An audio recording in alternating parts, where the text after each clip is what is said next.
एक छोटे से गांव में जो हिमालय की गोद में बसा था, एक लड़का रहता था जिसका नाम राजू था। इस गांव की खूबसूरती और शांति के बीच राजू अपने बड़े सपने देखता था। मैं राजू हूँ और मेरा सपना है एक दिन बड़ा शायर बनने का।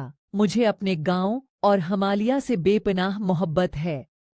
मैं गोलू हूँ, राजू का दोस्त। राजू कितनी सुंदर शायरी लिखता है और मैं हमेशा उसका हौसला बढ़ाता हूँ।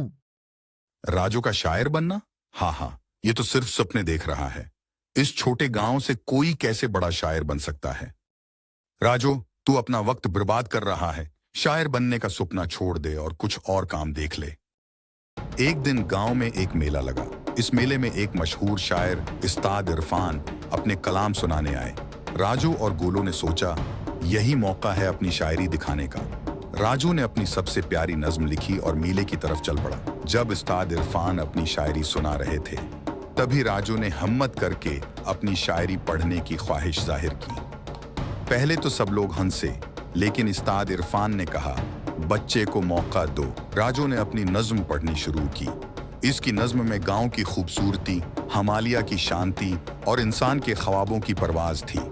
जब उसने नज्म खत्म की तो सब लोग तालियां बजा रहे थे। उस्ताद इरफान ने कहा, ये लड़का एक दिन सच में बड़ा शायर बनेगा। इस तारीफ ने राजू को नए ख्वाब देखने और उन्हें पूरा करने की ताकत दी। इसने अपनी नज्मों का मजमुआ लिखा और उस्ताद इरफान की मदद से वो मजमुआ पूरे मुल्क में मशहूर हो गया। राजू का ख्वाब सच हो गया था।